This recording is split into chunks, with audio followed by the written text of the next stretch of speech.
रामकृष्ण गोविंद. श्रोते हो, कालचं आपलं भागवताचं प्रवचन जे होतं ना, त्याच्यामध्ये आपण सुरुवातीला शुकाचार्यांना वंदन केलं. काय म्हटलंय ते वंदन करण्याच्या श्लोकात? भागवत स्कंध 1 अध्याय 2 श्लोक 2 काढा. काल आपण म्हटलाय, आज पण मी म्हणून दाखवतो. यम प्रव्रजन्तमनुपेतमपेत कृत्यम द्वैपायनो विरह कातर आजुहाव पुत्रेति तन्मयतया तरवोभिनेदु तम सर्वभूत हृदय मुनिमानतोस्मि. या श्लोकात शुकाचार्यांच्या बाबतीत एक विशेषण वापरलंय, गुणविशेष सांगितलाय, आणि तो शब्द म्हणजे तम सर्वभूत हृदयम असा आहे. त्याचा अर्थ सर्वांच्या हृदयात विराजमान झालेले शुकाचार्य असा आहे. परत एकदा अर्थ सांगतो, सर्वांच्या हृदयात विराजमान झालेले असे शुकाचार्य. तो एकच शब्द ना, तम सर्वभूत हृदयम, म्हणजे कालच्या प्रवचनाचा खरं तर गाभा होय. भागवताच्या श्रवणानंतर, चिंतनानंतर माझी पण अवस्था तम सर्वभूत हृदयम व्हायला पाहिजे. पण ती एकदम एका दिवशी एका श्रवणानं होईल का हो? नाही. हळूहळू आपण त्या अवस्थेकडे जाणार. पण आपण त्या एका शब्दावर चिंतन केलं का? मनन केलं का? तुम्हाला मी काय सांगतो बघा. भागवत महात्म्यात एक कथा आहे. गोकर्णाने हजारो लोकांसमोर भागवत कथा सांगितली. त्यामध्ये एक म्हणजे धुंदुकारीचा प्रेतात्मा होता. आता काय झालं, कथा श्रवणानंतर फक्त धुंदुकारीचा प्रेतात्मा मुक्त झाला, बाकी 1000 लोकांपैकी कोणीही मुक्त झालं नाही. गोकर्णाला प्रश्न पडला, एकच कथा सर्वांनी श्रवण केली, पण हा फळभेद का? त्यांनी हा हरिदासांना प्रश्न विचारला. त्यावर हरिदास म्हणाले की श्रवण सर्वांनी सारखेच केले, पण धुंदुकारीसारखे मनन कोणी केले नाही. तुम्ही वाचा भागवत महात्म्यातला अध्याय 5 श्लोक 69 ते 72. तेव्हा आपण या प्रवचनात तम सर्वभूत हृदयम म्हणजे सर्वांच्या हृदयात विराजमान होणे किंवा सर्व प्राणीमात्रांशी एकरूप होणे, हे एकाच शब्दावर चिंतन मनन करणार आहोत. विचार आहेत, मला जे सुचले ते मी आपल्या पुढं मांडतो. तुम्हाला काही विचार सुचले तम सर्वभूत हृदयम बद्दल तर तुम्ही मला सांगा. मी म्हणजे देह या भावनेशी जन्मापासून आत्तापर्यंत आपण एकरूप झालेल्या मला ही अवस्था कशी प्राप्त होईल हो? होईल का? काय आहे, आपण होईल का असा प्रश्न विचारतो. पण त्याऐवजी का होणार नाही असा निश्चय का करत नाही? भागवताचा अभ्यास आता मी या वयात कसा काय करू? काय आहे, असले आपण दुबळे विचार करतो. श्रोते हो, आणि त्यातल्या त्यात तरुणानो, मी तुम्हाला 2-3 एक स्फूर्तिदायक उदाहरणं सांगतो बरं का. आपल्या अभ्यासाला, चिंतनाला प्रेरणा मिळावी म्हणून उदाहरण आहेत. तुम्हाला नारायण मूर्ती माहीत असतील. 6, 7, 8 जणांनी प्रत्येकी 10-10 हजार घालून त्यांनी इन्फोसिस नावाची कंपनी चालू केली. सुरुवातीचे 7-8 वर्ष जवळजवळ त्यानं काही धंदा मिळाला नाही. सर्व काही नुकसानीच चाललं होतं. त्यामुळं नारायण मूर्ती सोडून बाकीचे लोक एक एक करून कंपनी सोडून जाऊ लागले. ते नारायण मूर्ती त्यांना सांगत होते बरं का, थांबा, मला आता प्रकाश किरण दिसत आहे, काही दिवस थांबा. आणि मग 7-8 वर्षाच्या तपश्चर्येनंतर दिवस बदलले आणि आज इन्फोसिस कंपनी 10,000 कोटीची आहे का 30,000 कोटीची आहे हे तुम्हीच बघा. दुसरं उदाहरण सांगतो, फार प्रेरणादायी आहे. तुम्हाला धोंडो केशव कर्वे नाव माहीत आहे? त्याने एक युनिव्हर्सिटी म्हणजे विद्यापीठ स्थापन केलं. पण त्यावेळी त्यांचं वय काय होतं माहीत आहे? 70 वयाच्या वर्षाला त्याने विद्यापीठ स्थापन केलं. काय माणसं होती ही? लोकमान्य टिळक, त्याने गीता रहस्यासारखा दिव्य ग्रंथ लिहिला. त्याचे हस्तलिखित इंग्रज लोक काही परत देईनात बरं का. मग आता त्या पुस्तकाचं त्याचं कसं काय होणार? हस्तलिखिताचं पुस्तक छापण्याचं काम कसं काय होणार? असं लोक ज्यावेळेला त्यांच्या बरोबरीचे म्हणायला लागले, त्यावेळेला लोकमान्य त्यांना काय म्हणाले सांगू?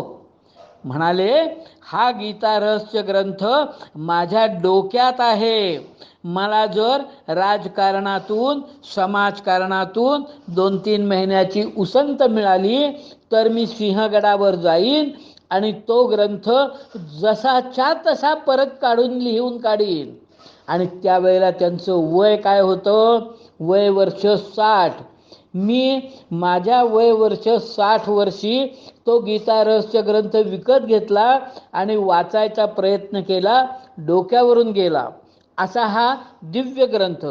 आणखी एक उदाहरण सांगतो. त्यांचं नाव कोल्हटकर, ते सातारचे, साधे मॅट्रिक बरं का. काही दुर्दैवानं त्यांची नोकरी निवृत्तीपेक्षा 2-3 वर्ष आधीच संपली. आर्थिक स्थिती अत्यंत हलाखीची होती. त्यांची बायको त्यांना काय म्हणाली? तुमच्या मनात जो एक काही ग्रंथ लिहिण्याचा विचार होता ना, तो ग्रंथ आता का लिहित नाही? तेव्हा त्या कोल्हटकरांनी पातंजल योगदर्शन हा एक अजरामर ग्रंथ लिहिला. त्या काळी त्या साध्या मॅट्रिक कोल्हटकरांना पुणे विद्यापीठाने डी.लिटची पदवी दिली. पण ते काय म्हणत होते सांगू का? पुस्तक लिहिताना प्रत्येक सूक्तावर विवेचन लिहिताना आधी मी ते सूक्त माझ्या दैनंदिन जीवनात मी जगलो. अशी माणसं असताना, असं शक्य असताना, माझ्यापुढे असे अनेक आदर्श असताना मी मात्र आता वय झाले, आता दुबळा विचार का करावा? ठीक आहे, मी प्रयत्न करणार, मी चिंतन करणार, मी तम सर्वभूत हृदयम अवस्था प्राप्त करून घेणार, मी या विश्वाशी एकरूप होणार असा निश्चय करू. आणि असं जर नसेल तर भागवताचा अभ्यास का करायचा सांगा? मला लोकांनी तुम्ही नाव तुमचं काढून घ्या. तुमच्या पुढं जर भागवताची एकरूप होण्याचा विषय नसेल, भगवत प्राप्तीचं ध्येय नसेल, तर तुम्ही प्रवचन नका ऐकू. मला भागवताचा प्रसार करायचा आहे, प्रवचनाचा प्रसार करायचा नाही. बेसिकली मला आधी समजून घ्यायचे. आणि काय माहिती काय, एखादा आरोपी, त्याला तुरुंगवासाची शिक्षा झाल्यानंतर पहिले दिवशी रात्री त्याची काय अवस्था होते? कसा मी तुरुंगातून सुटेन अशी त्याला तळमळ लागते. तो काकुळतीला येतो. तसा मी काकुळतीला आलोय. मला केव्हा दर्शन मिळेल? मी या देहातून केव्हा सुटेन? तेव्हा आपण आता मी काही विचार मांडतो, चिंतनात्मक विचार आहेत. तम सर्वभूत हृदयम या एका शब्दाबद्दल चिंतनात्मक विचार आहेत. बघा, विचार करा, चिंतन करा, ऐका. तुम्ही फुगा बघितला आहे का? फुगा, त्या फुग्यात हवा असते. मी समजा तो फुगा फोडला तर ती हवा त्यातली कुठे जाते हो? तर आकाशाशी एकरूप होते. पण मग मला सांगा, फुगा फोडण्यापूर्वी त्यातील हवा आकाशापेक्षा वेगळी होती का हो? आणि फुगा फोडल्यानंतर त्यातील हवेने असा काही प्रवास केला का आकाशाकडे जाण्यासाठी? फुग्यातील हवा आकाशाशी एकरूप होतीच. फुग्यातील हवा आणि आकाश एकच होतं, फक्त मध्ये एक आवरण होतं. ते आवरण काढलं की संपलं. आपलं तसंच आहे. मी परमात्म स्वरूप आहे. मी विश्वाशी एकरूप आहेच. फक्त मध्ये हे देहाचे आवरण ना, ते देहाचे आवरण गेले, अर्थात मी म्हणजे देह या भावनेची लोप पावला भावना ही, की झालं मी तम सर्वभूतयम हृदयम आहेच. पण मी या स्वतःला विश्वापासून वेगळा मानतो. हे जे मानणं आहे ना, ते मला काढून टाकायचे. मला सांगा, मी म्हणजे हात आहे का हो? आणि तसे जर असेल तर लोक हाताशिवाय कसे जगतात? मी म्हणजे पाय आहे का हो?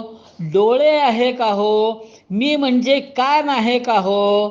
असे जर असेल तर पायाशिवाय, डोळ्याशिवाय, कानाशिवाय माणसं कशी जगतात? म्हणजे ही इंद्रिय म्हणजे मी नव्हे. या इंद्रियांचा समूह जो देह, तो म्हणजे पण मी नव्हे. माझे खरे स्वरूप म्हणजे तम सर्वभूतयम हृदयम आहे. मी विश्वच आहे. तुम्ही, मी, सर्व प्राणीमात्र एकच आहोत. सर्व प्राणी मात्र एक आहोत. शुकाचार्यांच्या बाबतीत ते इतके भिनले होते की त्यांना हाक मारली. महर्षी व्यास म्हणाले, शुका शुका, आणि त्याला ओ म्हणून प्रतिसाद कोणी दिला? तर झाडाने दिला, वृक्षाने दिला.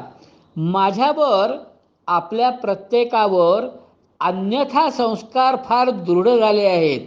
ते जर मी काढून टाकले, मी जर पूर्ण रिकामा झालो, स्वच्छ झालो, पवित्र झालो, तर मी पण ती अवस्था प्राप्त करणार. आणि त्यासाठी मी भागवतावर चिंतन करणार. भले चिंतनाची दिशा चुकीची असेल, पण मी प्रश्न विचारणार. तम सर्वभूतयम हृदयम म्हणजे काय आहे? मला ती अवस्था प्राप्त होईल का? कशी होईल? का होणार नाही? आणखी एक उदाहरण सांगतो. बघा, मला सुचलेलेही विचार आहेत. मला मला चैन पडेना. आपण तम सर्वभूत हृदयम समजून घेत नाहीये आणि पुढं जातोय. मी अस्वस्थ झालो. कल्पना करा, तुम्ही गणपतीपुळ्याला कल्पनेने जा. समुद्राच्या पाण्यात, पाऊलभर पाण्यात उभे राहा आणि समुद्रातील एक भांडभर पाणी घ्या. भांड्यात त्याला तुम्ही काय म्हणता? तर भांडभर पाणी किंवा समुद्राचं पाणी म्हणता. आता त्या भांड्यातील पाण्याला तुम्ही समुद्र म्हणता का? नाही. आता ते पाणी भांडभर समुद्रात ओता. आता काय झाले? भांडभर पाणी समुद्रमय झाले. आता ते पाणी समुद्रमय झाल्यानंतर आणखी एका भांड्यात पाणी घ्या, परत ओता. आणखी एका भांड्यात पाणी घ्या, परत होता. असं अनेक वेळा करा. प्रत्येक वेळी ते पाणी, भांडभर पाणी समुद्रमय होतं. आता मला समुद्रातील तेच पूर्वीचे भांडभर पाणी परत काढून दाखवाल? जमेल? अहो, ते समुद्रमय झाले. ते परत काढता येणार नाही. अहो, भांड्यातील पाणी आणि समुद्रातील पाणी एकच आहे. त्या पाण्याला फक्त भांड्याचे आवरण, आणि म्हणून मी त्याला भांड्यातलं पाणी म्हणतो. परमात्मरूपी समुद्रातलं भांडभर आत्मारूप पाणी एका शरीरात येते म्हणजे आधीपासून ते तिथे असतेच. आता ते आत्मरूप पाणी, शरीर फुटले की आत्मा परमात्म स्वरूप, परत दुसरं शरीर, ते शरीर फुटले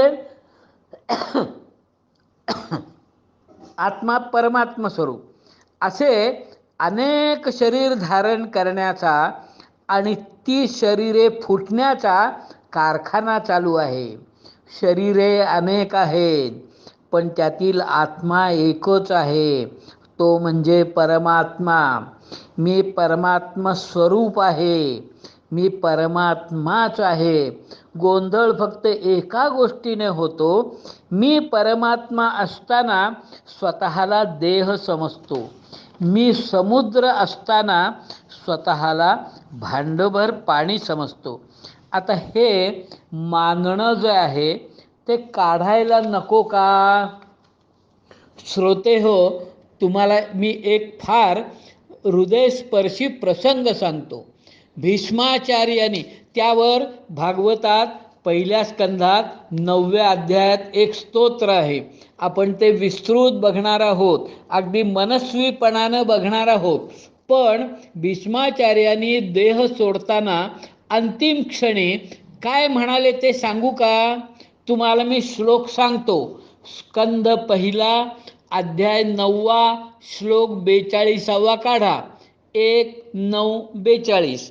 तो श्लोक असा आहे, तमिममहमजम शरीर भाजम हृदिहृदिधिष्ठितमात्मकल्पितानां प्रतिदृशमिव नैकधार्कमेकं समधिगतोस्मि विधूत भेद मोहा. काय म्हणतात भीष्माचार्य? मी भेदभ्रमाने रहित झालो. कोणता हो भेद तो? तो भेद म्हणजे सांगू का? मी म्हणजे समुद्र असून स्वतःला भांडभर पाणी आहे असं समजतो, या भेदभ्रमाचा नाश झाला.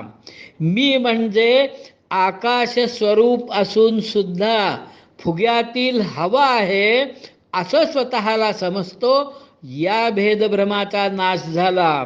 मी म्हणजे सूर्य असून सुद्धा स्वतःला पातेलीतल्या पाण्यातील प्रतिबिंबातील सूर्य समजतो, या भेदभ्रमाचा नाश झाला. भीष्माचार्य काय म्हणतात सांगतो. श्लोकाचा अर्थ पहा. जसा एकच सूर्य अनेकांच्या नेत्रांना अनेक रूपांमध्ये दिसतो, तसेच स्वतःच निर्माण केलेल्या अनेक प्राण्यांच्या हृदयात ते अनेक रूपाने भासतात. वास्तविक ते एकच आहेत. त्या भगवान श्रीकृष्णांना मी भेदभ्रमाने रहित होऊन प्राप्त झालो आहे. भगवान श्रीकृष्णांना मी प्राप्त झालो आहे. प्राप्त झालो आहे म्हणजे त्यांनी काय भीष्माचार्य टू श्रीकृष्ण असा प्रवास केला नाही. अहो, ते एकच होते, एक रूप होते. पण ते भीष्माचार्य असं म्हणत होते, ते म्हणणं, तो भेद त्यांनी दूर केला, ते एक रूप झाले. वास्तविक मी सुद्धा वेगळा नाही, मी सृष्टी रूप आहे, सृष्टीमय आहे, विश्वमय आहे. मी तम सर्वभूत हृदयम आहे. मी माझ्या या विश्वरूपावरील देहाचे आवरण याच जन्मात हटवणार, मग भले ते कितीही अवघड असो. त्यासाठी मी भागवताचा अभ्यास करणार, श्रवण करणार, मनन करणार, चिंतन करणार. तुम्हीही करा, मनस्वीपणाने करा. तुम्हाला शुभेच्छा. असं भागवताच्या प्रत्येक प्रवचनातील काही भागावर स्वतःला प्रश्न विचारा. याचा अर्थ काय? याचा अर्थ काय? याचा अर्थ काय? माझ्याशी त्याचा काय संबंध आहे? मी काय करायचं? आणि एक ध्येय ते असेल तर या पुराण मालिकेत तुम्ही सहभागी व्हा. आणि ते ध्येय म्हणजे मला भेदभ्रम रहित व्हायचं आहे, मला कृष्णमय व्हायचं आहे. भले मध्ये काही विषय डायव्हर्ट होणारे, आपल्याला दुसरीकडे नेणारे असतील असं वाटेल, पण प्रत्येक प्रवचनाचा धागा एकच, मला भगवन्मय व्हायचं आहे. मला त्या सत्यम परम धीमही मधील सत्यतत्वाशी एकरूप व्हायचं आहे. तरच आपण भागवताचा अभ्यास करूया. ठीक आहे. तुम्हाला सगळ्यांना मनःपूर्वक शुभेच्छा. नारायण हरी.